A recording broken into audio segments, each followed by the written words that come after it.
around with me. So we'll be starting in Genesis 37 in a moment, but before we get there, let me read this to you. On June 23rd, which is called St. Hans Eve in Denmark, and I don't know much about that holiday, but the people in Denmark apparently clean their houses and make a huge pile of all the things they no longer want or need. On top of the pile, they put a witch made of straw and old clothes made of straw and old clothes and filled with firecrackers. They get rid of all the things they don't need, and the witch, I guess they set her on fire, carries their sorrows completely out of the country down to Germany. Of course, the writer of this continues, sorrows are not so easily gotten rid of, are they? But we do need a time of beginning again. We do need to rid ourselves of the excess accumulations of the year. Most of the things we need to get rid of are not material, but mental, emotional, even spiritual. We need a time to begin again. And of course, that rings very true. We had the special that John put as a final nod to the Christmas season, I guess. But we're now approaching the New Year Day, New Year's Day, which is a time for resolutions and fresh starts and turning over new leaves and new beginnings. And I would also add to that turning points, and that's the name of the message today. We're going to be talking a little bit about the new year and some things that can happen in the new year and things that can happen in our lives. Looking back in history, you can often find one specific event that was the deciding factor that shaped or changed or redirected a person's life. And I'm going to read another story to you of a very good example of something like that. Staying with the theme of Germany, years ago in Germany, there was a young Jewish boy who had a profound sense of admiration for his father. The life of the family centered around the acts of piety and devotion prescribed by their religion, which of course was Judaism. The father was zealous in attending worship and instruction and demanded the same from all his children. While the boy was a teenager, the family was forced to move to another town in Germany. In this new location, there was no synagogue. And the pillars of the community, all the important people of the community, they belonged to the Lutheran Church, not the Jewish, community. Suddenly, the father announced to the family that they were all going to abandon their Jewish traditions and join the Lutheran Church. When the stunned family asked why, the father explained that it was necessary to help him in his business. The youngster was bewildered and confused. His deep disappointment soon gave way to anger and a kind of intense bitterness that plagued him throughout his life. He left Germany and went to England to study. He sat daily at the British Museum formulating his ideas and composing a book. In that book, he introduced a whole new life and worldview, and conceived of a movement that was designed or intended to change the world. In the book, he described religion as an opiate for the masses. And now you probably know who I'm talking about, some of you. And the religion is an opiate for the masses that could be explained totally in terms of economics. Today, there are billions of people in the world who live under the system invented by this embittered man. His name, of course, is Karl Marx. The influence of his father's hypocrisy is still being keenly felt around the world. That change in their new location, of abandoning Judaism to go to a different religion simply to help his business, was a turning point in the life of Karl Marx. We can see events, of course, that's a very negative turn. I hate those, but those happen. But it doesn't just happen in the world or in normal life. We can see events that affected great men in the Bible as well. Turning points in their lives. And we're going to look at three of these heroes of the Bible: Joseph, Moses, and Paul. And let's just quickly kind of refresh ourselves of the ups and downs of their lives. Joseph, hopefully you know some of these characters and some of their story, but in a very small nutshell, Joseph went from favored son to slave to head of his master's household, Potiphar's household, then to prison, then to head trustee in the prison over other prisoners, to vice pharaoh of Egypt. A lot of ups and downs in Joseph's life. Moses went from being a condemned Hebrew slave baby to the adopted son of Pharaoh's daughter, to a hunted fugitive, to a shepherd, to the leader of Israel. Paul was born a Roman citizen. He was then educated as a Pharisee. He was Jewish. He was the persecutor of Christ and the church, and then to being a born-again convert, zealous missionary, and writer of New Testament books, most of the New Testament books, actually. So they're three very different lives, all separated by centuries, but some common ground, I think, in those lives for us to examine about that might be helpful to us as we consider the turning points of our own lives. So let's stop for a moment and again pray, and then we'll get into the message. Lord, thank you again that you are actively at work in our lives, in the lives, in the world, in the lives of individuals. And you bring the things to us to shape us and to help us and to teach us and to guide us. And of course, it's up to us how we respond to those events. It's up to us how we allow those occasions to shape our lives and to steer us. Karl Marx, of course, responded very negatively to a very negative situation, and it turned out badly for not only him, but for much of the world. Lord, help us to make the decisions that would honor you and would make a difference for good in our communities and in our world. We ask all of this in Jesus' name today. Amen. One important thing to note, I summarized the ups and downs of their lives, but, and I said those things in a matter of seconds. But an important thing to note is that before God could bring these three different men to their primary turning points, to the place where they really, made that last decision and started doing what God really had for them to do, before they got to those points, they all had lessons to learn. And that's the first main point. Lessons to learn. And the first lesson, I think they all had in common, and it had to do with pride. They had to learn humility. They had to learn humility.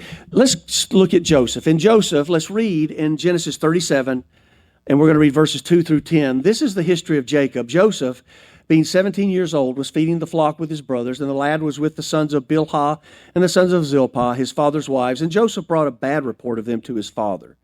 Now Israel loved Joseph more than all his children, because he was the son of his old age, and he made him a tunic of many colors. But when the brothers saw that their father loved him more than all his brothers, they hated him and could not speak peaceably to him. Now Joseph had a dream, and he told it to his brothers, and they hated him even more. So he said to them, "Please hear this dream which I have dreamed. There we were, binding sheaves in the field. Then behold, my sheaf arose and also stood upright. And indeed your sheaves stood all around and bowed down to my sheaf.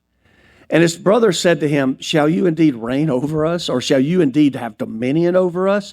So they hated him even more for his dreams and for his words. Then he dreamed still another dream and told it to his brothers and said, Look, I have dreamed another dream. And this time the sun, the moon, and the 11 stars bowed down to me. So he told it to his father and his brothers. And his father rebuked him and said to him, What is this dream that you have dreamed? Shall your mother and I and your brothers indeed come to bow down to the earth before you? Joseph's early years, as we saw, were privileged.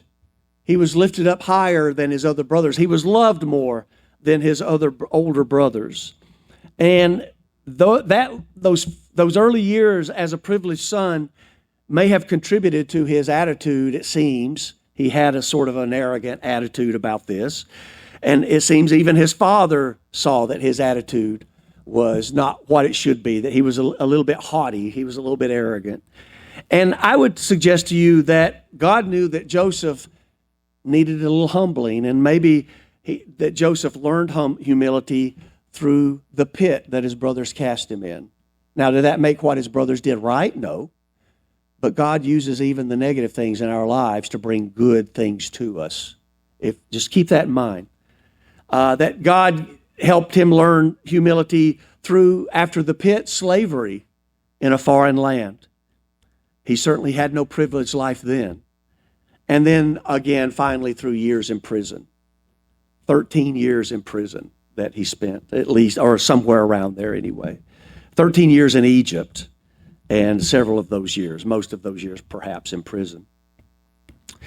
Let's turn to Moses. Let's read Exodus chapter 2, just over one book from Genesis. Exodus chapter 2, we'll read verses 11 through 15. Now it came to pass in those days when Moses was grown that he went out to his brethren. He looked at their burdens, and he saw an Egyptian beating a Hebrew, one of his brethren. So he looked this way and that way, and when he saw no one, he killed the Egyptian and hid him in the sand. And when he went out the second day, behold, 2 Hebrew men were fighting, and he said to the one who did the wrong, "Why are you striking your companion?" Then he said, one of the ones fighting, said, "Who made you a prince and a judge over us? Do you intend to kill me as you killed the Egyptian?" So Moses feared and said, "Surely this thing is known." When Pharaoh heard of this matter, he sought to kill Moses. But Moses fled from the face of Pharaoh and dwelt in the land of Midian, and he sat down by a well.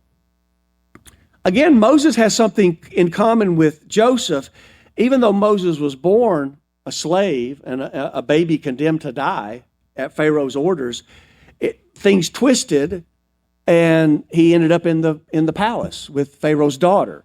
And so he, early in his life, had also a lot of privilege. He had servants, I'm sure, to do his bidding. He got the best education and the best food and the best clothing. He was used to having people obey him, quickly and absolutely.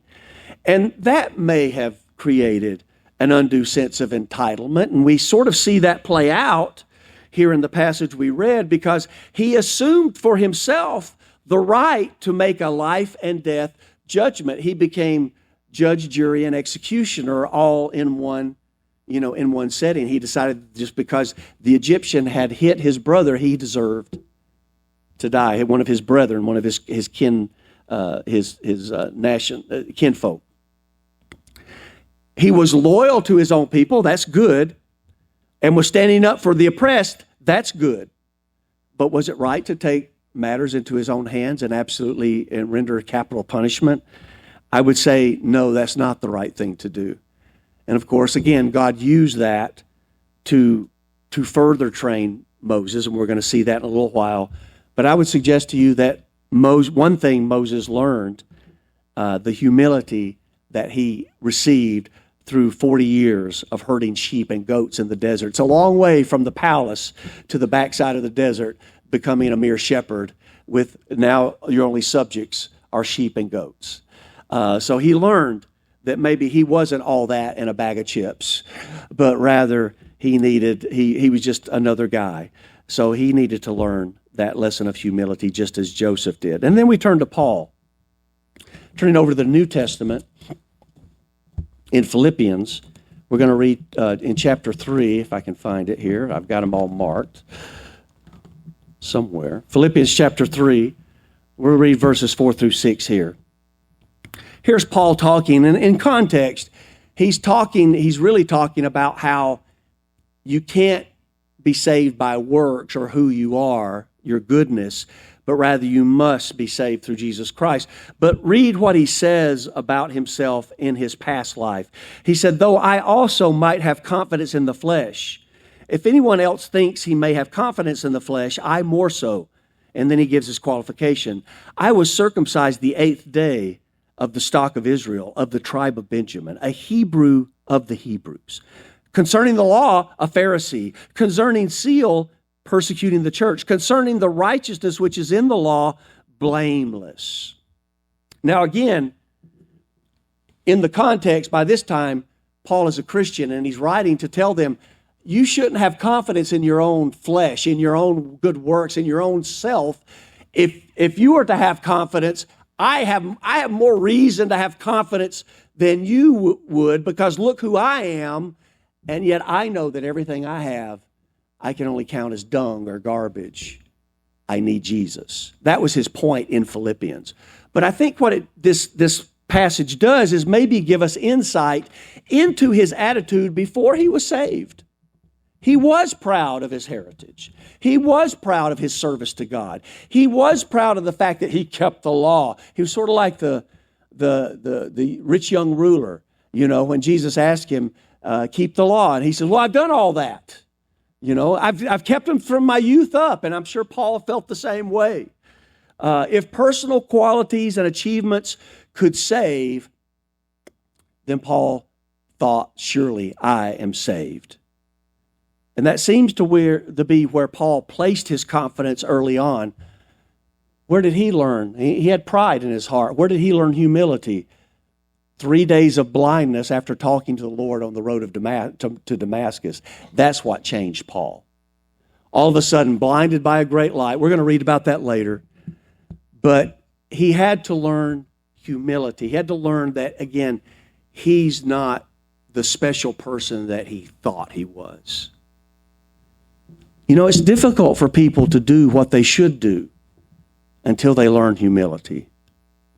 Muhammad Ali, most of you will remember the boxer, Muhammad Ali, the one phrase that sticks with you that Muhammad Ali always said, 4 words, I am the greatest. Yeah, I am the greatest. That's what he said everywhere he went.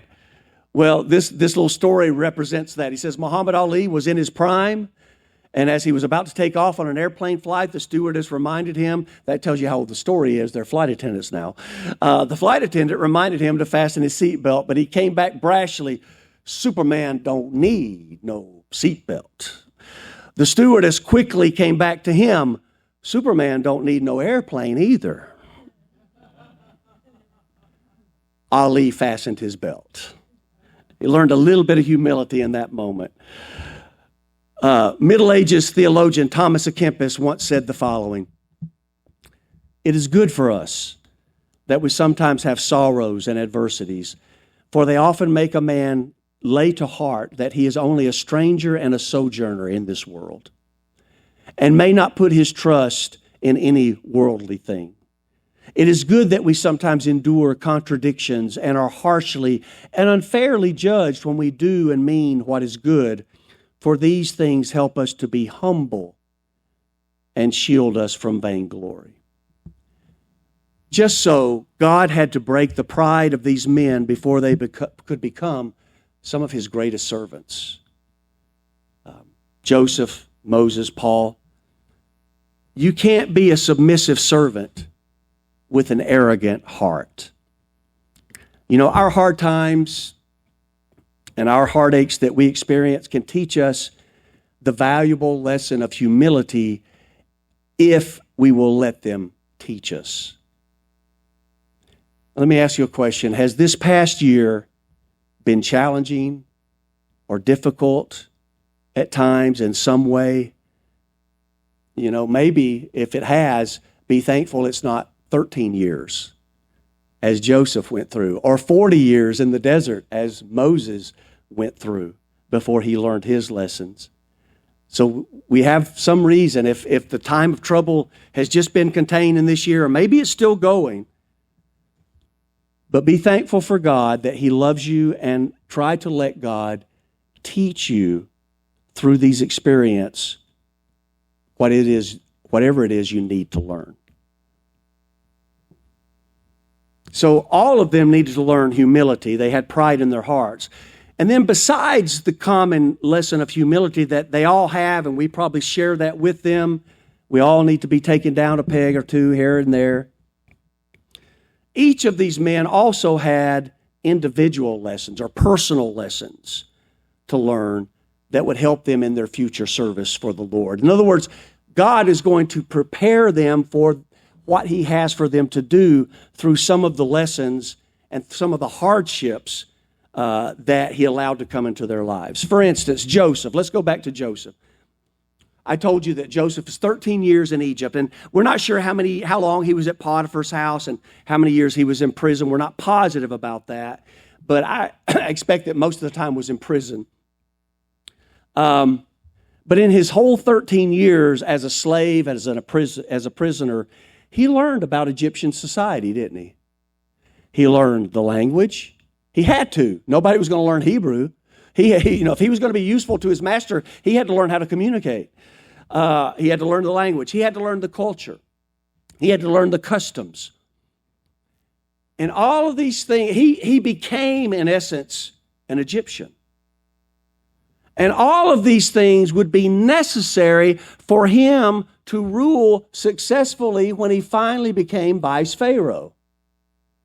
Because no matter how wise or good a person is, or how capable someone is, if you seem to be a foreigner, no one is going to listen to you, right? The people would balk at following Joseph. So it was going to take, why did he have to spend 13 years before Pharaoh raised him up, before God had Pharaoh raise him up to the position of authority? It's going to take that long for people not to say, listen to him. Where did he come from? Why are we listening to this guy? Why does Pharaoh see in him? He's a foreigner. By this time, Joseph was basically a native Egyptian. So that was God's preparation for what he had for Joseph to do. Moses, 40 years, as I said, out in the desert. Well, you think he learned some things about the desert? While he was out there, you think he learned his way around with it so he, could get the flock out and back, the sheep out and back without losing too many of them? You think he learned where the water was and where the shade was and, whatever is useful for surviving. He probably learned a few skills that were helpful when he was leading several million people through a desert later on, didn't he? When they left Egypt, and the Nile River and all that bounty, the people complained about it later. Oh, for the fish and the leeks and the cucumbers. We wish we had all our food, our onions and whatever else they were missing. They went out to a desert. Well, they needed someone to lead them who knew his way around. Moses knew his way around. That's God again preparing someone for the job he has for them. Paul was prepared for his future ministry by the training that he had earlier received as a Jew. He knew everything about the Old Testament. He had so many resources when he wrote his books, when he wrote his letters.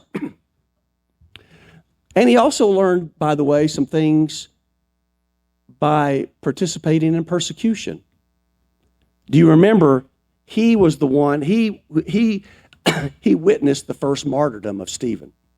He was there guarding the clothes while everybody else stoned him. He saw what was happening. He was involved in the arrest. He was involved in the taking people prisoner. He was probably involved in some other judgments and some other deadly situations. What did he learn from that? He learned what he could expect now that he's a Christian. It wouldn't take him by surprise, would it? He knew how the Jews were going to respond to him. He knew now his life was at stake and what he could expect from the enemies of Christ. So they each got personal. They not only the common lesson of pride, but they each got personal lessons preparing them.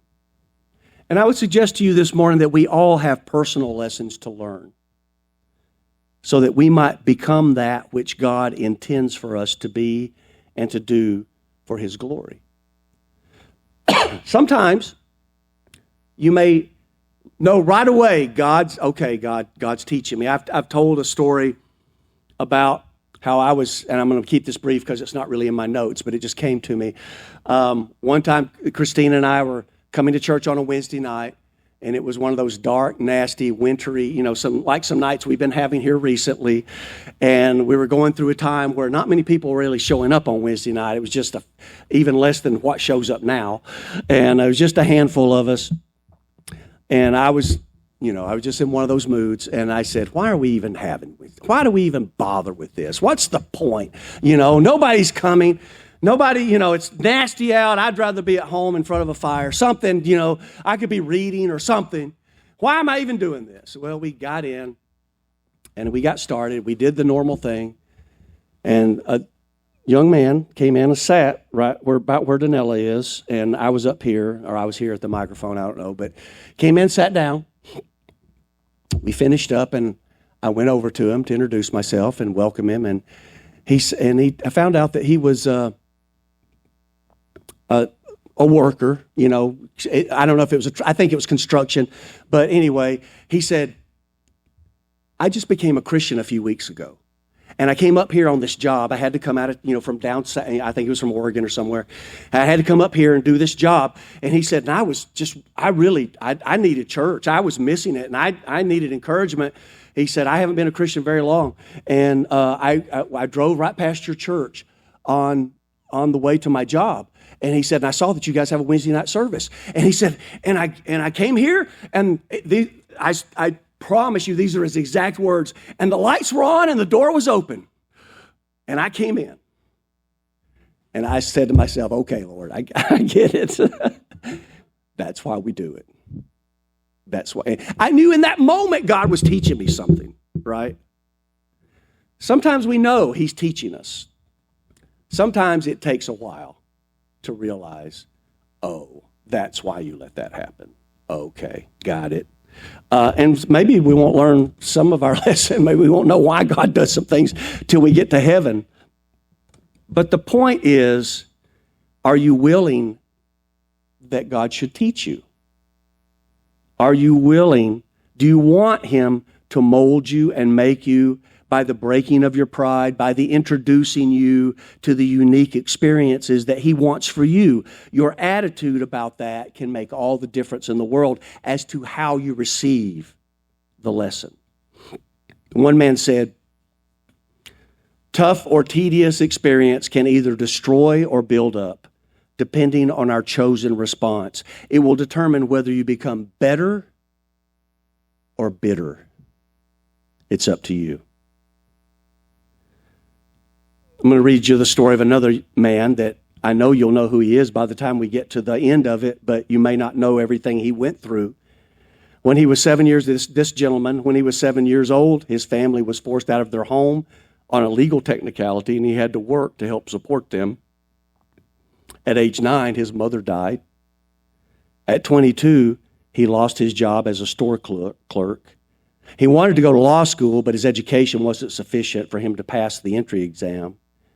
At 23, he went into debt to become a partner in a small store. At 26, his business partner died, leaving him a huge debt that took him years to repay. At 28, after courting a girl for 4 years, he asked her to marry him. She said no. At 37, on his third try, he was elected to Congress, but 2 years later, he failed to be reelected. At 41, his 4-year-old son died. At 45, he ran for the Senate and lost. At 47, he failed as the vice presidential candidate. At 49, he ran for the Senate again and lost. At 51, he was elected president of the United States.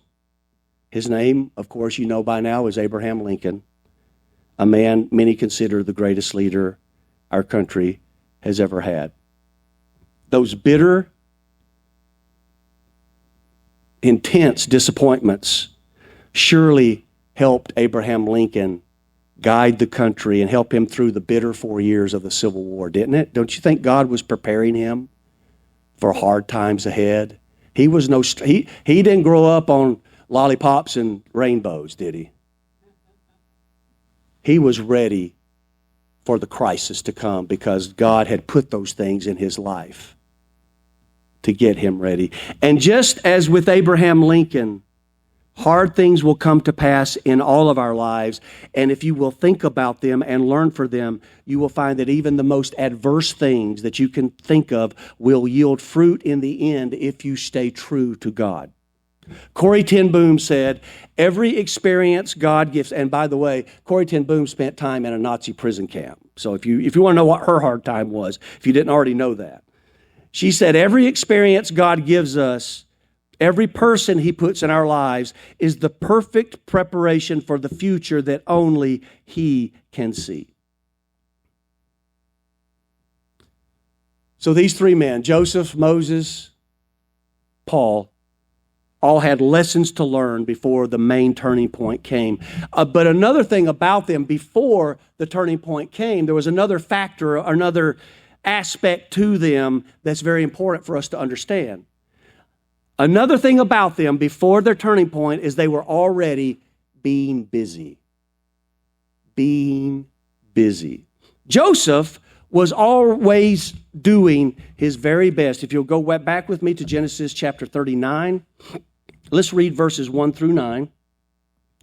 Now Joseph had been taken down to Egypt, and Potiphar, an officer of Pharaoh, captain of the guard, an Egyptian, bought him from the Ishmaelites who had taken him down there. The Lord was with Joseph, and he was a successful man. He was in the house of his master, the Egyptian, and his master saw that the Lord was with him, and that the Lord made all he did to prosper in his hand. So Joseph found favor in his sight and served him. Then he made him overseer of his house, and all that he had he put under his authority. So it was from the time that he had made him overseer of his house and all that he had, that the Lord blessed the Egyptian's house for Joseph's sake. And the blessing of the Lord was on all that he had in the house and in the field. Thus he left all that he had in Joseph's hand. He did not know what he had except for the bread which he ate. Now Joseph was handsome in form and appearance. And it came to pass after these things that his master's wife cast longing eyes on Joseph, and she said, lie with me.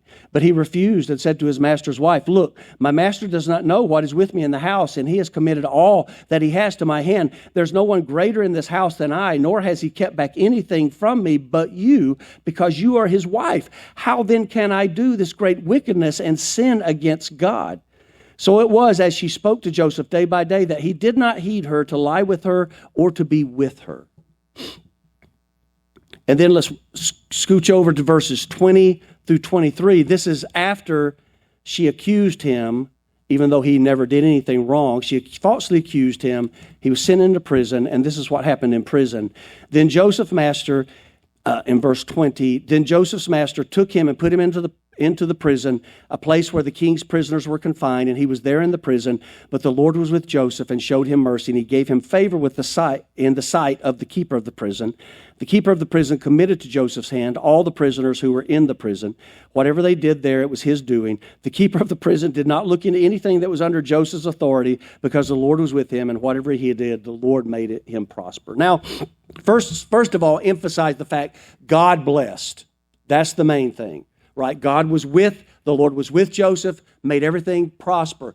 But a big part of that was Joseph had integrity. He honored God, he kept his word, and you can tell they didn't worry about anything that Joseph had been put in his authority, because he did his business, right? He got things done. He took care of his responsibilities. And as Joseph did that, God on his part honored Joseph with promotions and more responsibility. Moses too was faithful in doing what was right and performing his duties. If we turn all the way back to Exodus, or over to Exodus, I guess I should say, in chapter 2, verses 16 through 22. Now the priest of Midian, so we left off, Moses was sitting by the well. He was out on his own. But it says the priest of Midian had 7 daughters, and they came and drew water, and they filled the troughs to water their father's flock. Then the shepherds came and drove them away. But Moses stood up and helped them and watered their flock. When they came to Reuel, their father, he said, how is it that you have come so soon today? And they said, an Egyptian delivered us from that. See, that's how much he had fit into the culture. They thought he was an Egyptian. An Egyptian delivered us from the hands of the shepherds, and he also drew enough water for us and watered the flock. So he said to his daughter, and where is he? Why is it that you have left the man? Call him that he may eat bread. Then Moses was content to live with the man, and he gave Zipporah, his daughter, to Moses as wife. And she bore him a son, and he called his name Gershom, for he said, I have been a stranger in a foreign land. And then in chapter 3, verse 1, now Moses was tending the flock of Jethro, his father-in-law, the priest of Midian, and he led the flock to the back of the desert and came to Horeb, the mountain of God. And we'll stop there. But because those verses show us, Moses could have had a pity party there sitting on the well. He could, when the daughters came and brought their flocks, and when the guys came, the other shepherds came and drove them away so they get their flock. He could have said, well, I've got enough trouble. I'm staying out of this one. He could have just walked off. He could have ignored the situation, but he stood up and did what was right. He knew they were there first. He knew they deserved to be protected, and he did that. And then in chapter 3, we saw that he was tending the flocks. He stayed busy. God gave him a home, a family, and a job because, again, he had integrity, he was doing what was right, and he did what he knew he needed to do. And then Paul. Paul was very busy with what he thought, as we said, he thought it was the right thing to do. Over in the book of Acts, chapter 8, we see verses 1 through 4. Now Saul was consenting. Saul is Paul before his name change, obviously. Now Saul was consenting to his death, and at that time, and that again was the stoning of Stephen. At that time, a great persecution arose against the church, which was at Jerusalem. They were all scattered throughout the regions of Judea and Samaria, except the apostles. And devout men carried Stephen to his burial and made great lamentation over him. Verse 3, as for Saul, he made havoc of the church, entering every house and dragging off men and women, committing them to prison. Therefore, those who were scattered went everywhere preaching the word. So verse 3, made havoc of the church, entering every house, dragging off men and women, committing them to prison. And then chapter 9, verses 1 and 2, then Saul, still breathing threats and murder against the disciples of the Lord, went to the high priest and asked letters from him to the synagogue of Damascus so that he found any who were of the way, whether men or women, he might bring them bound to Jerusalem. So that's how diligent Paul was. He wasn't satisfied with just messing up the church in Jerusalem. Let me go to the other cities as well. Let me start with Damascus. I'll go up there. I'm excited about this. Let's go get those guys. He was zealous. He was completely on the wrong track, but he was zealous. He was enthusiastic. He was busy doing what he thought was the right thing to do. And so God decided to change this man's outlook completely, get him started in the right direction, on the right track, and harness that zeal, harness that energy for the gospel, for the truth. And we could read about that too, but that's, again, it's on the road to Damascus. If we want God to use us, and I hope we do. I hope you do. There's an important lesson here for us. We need to go ahead and be busy doing the things we already know to do. Do them in such a way as to honor God. Now, this is the last Sunday of the year, the first Sunday of the year, before the first Sunday of 2024. You remember I put up those growing posters, and we gave out growing magnets and bookmarks and all that. Growing, gathering weekly to worship the Lord, are relating daily with the Lord, opting consistently for the Lord's ways, witnessing of the Lord at every opportunity. I hope that that's something that you have been doing, because it is something you do already know that you should be doing, right? We emphasized it in January. I've referred back to it a few times all year long. Probably not enough, but we already know to do those things, right? Those are things we can all do. You don't have to be a shepherd, and be called to lead millions of people. You don't have to, right? You don't have to be go through a pit and slavery and prison and then, get called to lead a country. Those were special occasions, special men. But they were already being busy doing the things they knew were the right things and the good things to do. And that's where we're at. If we do what God wants us to do now, then He will entrust us with larger things or more specific things if we are faithful with the small things. We see that in Matthew very clearly in chapter 25. in the parable of the talents, verses 19 through 23. After a long time, the Lord of those servants came. He had given them all, certain things, certain resources. So he came back home. He came and settled accounts with him. So he who had received 5 talents came and brought 5 other talents, saying, Lord, you have delivered me 5 talents. Look, I've gained 5 more talents besides them. Listen to what his Lord said to him. Well done, good and faithful servant. You are faithful over a few things, and I will make you ruler over many things. Enter into the joy of your Lord. He also, who had received 2 talents, came and said, Lord, you delivered me 2 talents. Look, I have gained 2 more talents besides them. His Lord said the exact same thing. It didn't matter that it was 5 and 2. What did you do with what God gave you? He said to him, verse 23, he said to him, well done, good and faithful servant. You have been faithful over a few things. I will make you ruler over many things. Enter into the joy of your Lord. I've known people who want the big jobs. They want the glamorous jobs. They want the jobs that bring notoriety, but they're not faithful to do the little ones that are already at hand. People who spoken to me about becoming a pastor or having a leadership position, important leadership position in the church, but they couldn't even show up consistently for weekly worship service. Any excuse or small obstacle would hinder them from being faithful. And what I would say here, again, it doesn't matter whether it's 5 or 2. God is not looking for enormous talent or ability. He doesn't give everybody the same talents. He doesn't give everyone the same skills or resources or anything. We're all different. He just wants people who will be faithful to Him, loyal to His cause, and willing to give their all and do their best for Him.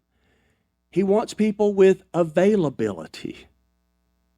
That's what God's looking for. Now, there may be some of us who would say, well, Pastor, that's no problem for me because I don't want to have a large responsibility. I don't want to have a position of leadership. I don't want to be, I don't want any of that stuff. So I'm just going to sit right where I'm at. I don't have ambitions like that, so I don't have to worry about making sure that I'm staying busy at serving the Lord and doing the right thing.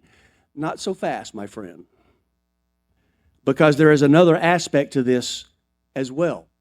Because whether you like it or not, whether you want them or not, God has already given you certain gifts, certain talents, certain abilities. Again, you may not understand what they are, you may not know what they are, you may not want them, but you've been given them. The Scripture's clear that when you become a Christian, He gives you a spiritual gift. Plus, I'm sure all of us have more than one natural ability. And so whether you want them or not, you have them, and there you will be held responsible for how you use them. If we continue with the parable, let's keep reading. Then he who had received the 1 talent, so someone got 1, someone got 2, this guy just got 1. But look at his attitude. He came and said, Lord, I knew you to be a hard man, reaping where you have not sown and gathering where you have not scattered seed. And I was afraid. And I went and hid your talent in the ground. I didn't do anything with it. Look, there here you have it back. Look, here you have what is yours. But his Lord answered and said to him, you wicked and lazy servant. You knew that I reap where I have not sown and gather where I have not scattered seed. So you ought to have deposited my money with the bankers, and at my coming I would receive back my own with interest. Therefore, take the talent from him and give it to him who has 10 talents. For to everyone who has, more will be given, and he will have abundance. But from him who does not have, even what he has will be taken away. And cast the unprofitable servant into the outer darkness. There will be weeping and gnashing of teeth. Now, we're not going to get into the aspect of, whether this guy was actually saved or not and all that. But the bottom line is, whatever judgment you receive, whether as a Christian or as a non-Christian, we're all going to be held responsible for the things that God has placed in our hands. The resources, the talents, the abilities. we need to be looking for ways to utilize those, not for me, not for the pastor, not for Riverside Church, for the kingdom. Now, if you can do it through Riverside Church, wonderful. We want to give you that opportunity. And I may be the person always thanking you for what you're doing. And so it seems like maybe you're doing it for me, but you're not. You're doing it for God. I hope every one of us have that attitude. Our service is for the Lord. And it's okay if you don't desire to have a place of leadership in the church or in the kingdom. And I would say sometimes that's actually a good thing. People who aspire to those kinds of positions are often not the ones most qualified for them because they want them. If you understand what I'm saying, they can be a little bit short on that humility thing we talked about earlier. A little bit of reluctance to step in those kinds of positions can be a good sign, but that does not mean we should not pursue trying to be busy for the Lord with the things that we have and the things we already know how to do. And that should be just natural gratitude that motivates us to want to do whatever we can for Him because of everything He's done for us already. We should want to obey Him and give into His hands our talents, our abilities, anything we possess for His service. He is, again, looking for faithfulness.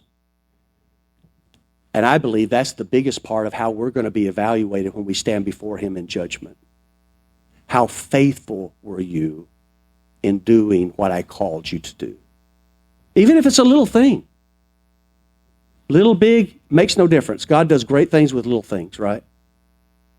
We just need to be faithful with what we have. And it may be that He's waiting for you to commit to that kind of availability and faithfulness before He sends you or us, our church, our turning point. And so then finally, we get to the turning point. We see that for these men, anyway, the turning point was an exciting event. An exciting event. So they had lessons to learn, but they were being busy, and God was finally able to send them the exciting event. We could call it extraordinary. We could call it eye-catching. Joseph was given the interpretation of dreams. And I'm not going to read through all these scriptures because we're already at 12 o'clock. But if you want to read Genesis 40, I don't know if John's got them up or not. But John, you can just kind of scroll through those. But Joseph was given the interpretation of dreams. The prisoners, he did one for the butler, one for the baker. One turned out well. He was restored to his office in Pharaoh's palace. And then at the opportune time, when Pharaoh had a dream that couldn't be interpreted, the butler remembered, and God again brought him to that eye-catching event where he interpreted a hugely important dream that was going to affect the whole world because there was a great famine coming. And because of that whole situation, he was made the vice Pharaoh, and that was the turning point for the rest of his life.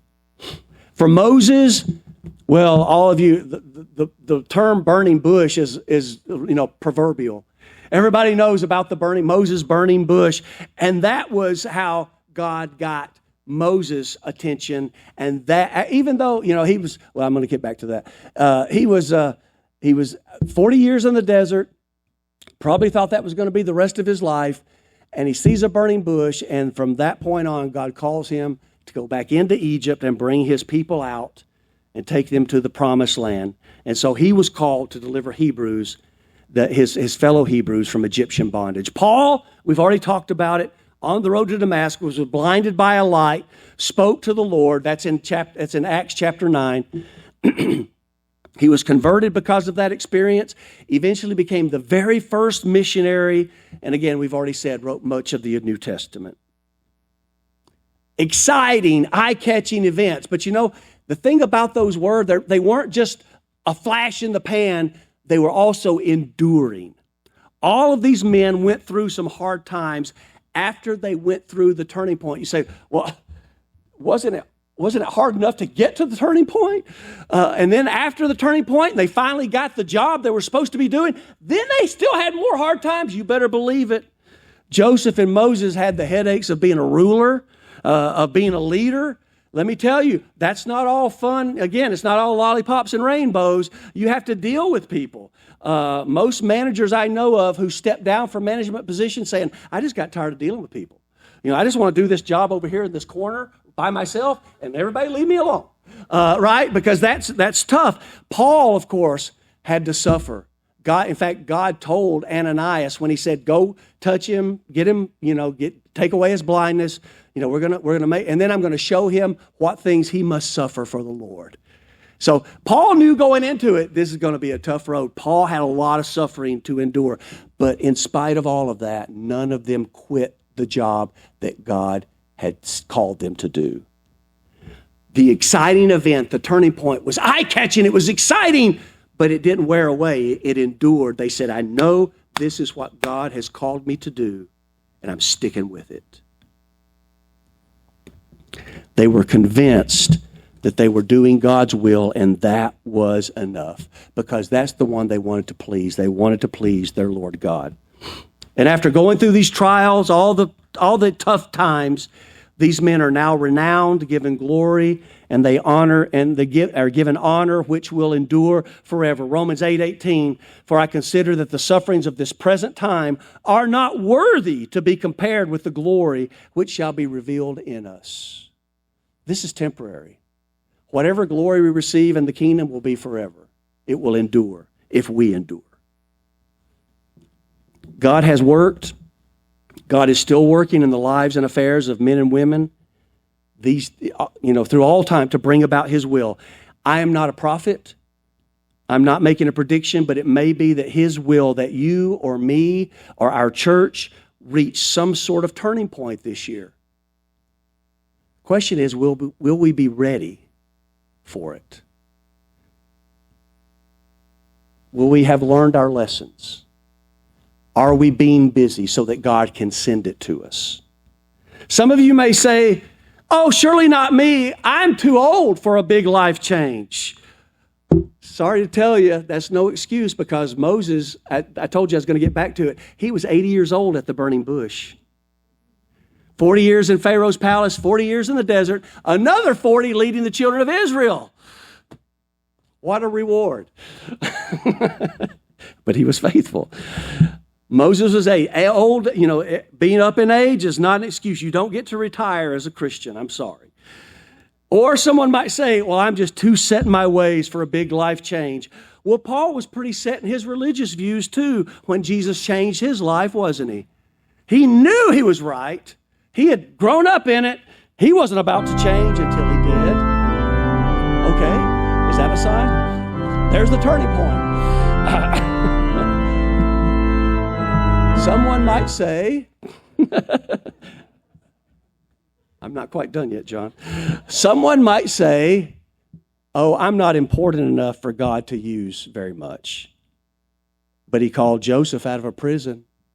He called Moses from keeping flocks in the desert.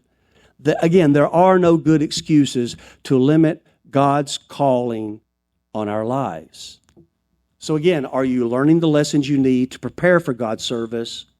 Are you letting Him teach you through the hard things that you're experiencing? Are you busy doing what you know you should be doing already for Him? Will He be able to catch your attention with an event or maybe something very subtle when the time comes? Are we paying attention? One man writes, and this is my concluding story. One man writes, he says, several years ago, I heard the story of Larry Walters, a 33-year-old man who decided he wanted to see his neighborhood from a new perspective. He went down to the local Army surplus store one morning and bought 45 used weather balloons. That afternoon, he strapped himself into a lawn chair to which several of his friends tied the now helium-filled balloons. He took along a 6-pack of beer, a peanut butter and jelly sandwich, and a BB gun, figuring he could shoot the balloons one at a time when he was ready to land. Walters, who assumed the balloons would lift him about 100 feet in the air, was caught off guard when the chair soared to more than 11,000 feet in the sky, smack dab into the middle of the air traffic pattern at Los Angeles International Airport. Too frightened now to shoot any of the balloons, he stayed airborne for more than 2 hours, forcing the airport to shut down its runways for much of the afternoon, causing long delays in flights from across the country. Soon after he was safely grounded, and I don't know how they got him down or if he finally started shooting the balloons or not. But soon after he was grounded and cited by the police, he got a ticket. Reporters asked him 3 questions. Were you scared? Yes. Would you do it again? No. Why did you do it? Because, he said, you can't just sit there all the time. I hope with regard to God and what he wants to do with you, with me, with us, our church, with what God wants to do with us this year, with our in our community, that we will have the same sort of attitude as Larry Walters. I don't want us to do foolish things like Larry Walters did, but I hope we'll have the same opinion that we can't just sit here all the time, that we need to do what God wants us to do, that we know that God is at work, and though he doesn't need to, he usually works through people, and we're people. So are you going to serve him faithfully this year? Am I going to serve him faithfully? Are we going to serve him faithfully this year? That's the question. Will we see a turning point? I'm excited to see. Let's pray. Lord, thank you this morning for your blessings on our lives. We all are so, again, as we compare it to what's going on around the world, we are so blessed. We're so fortunate to be in the position we're in. We have so much freedom to come to church and really never suffer any repercussions for it, politically or persecution-wise. And yet sometimes we fail to do that. We have so much opportunity to have Bibles and read them. We have so much opportunity to pray, and yet we fail to do that too. Sometimes we just don't do the things we know that we should be doing, and we let obstacles and adverse situations defeat us, and I know this is true of me, make me upset rather than stop and wait and try to figure out what you might be trying to teach me.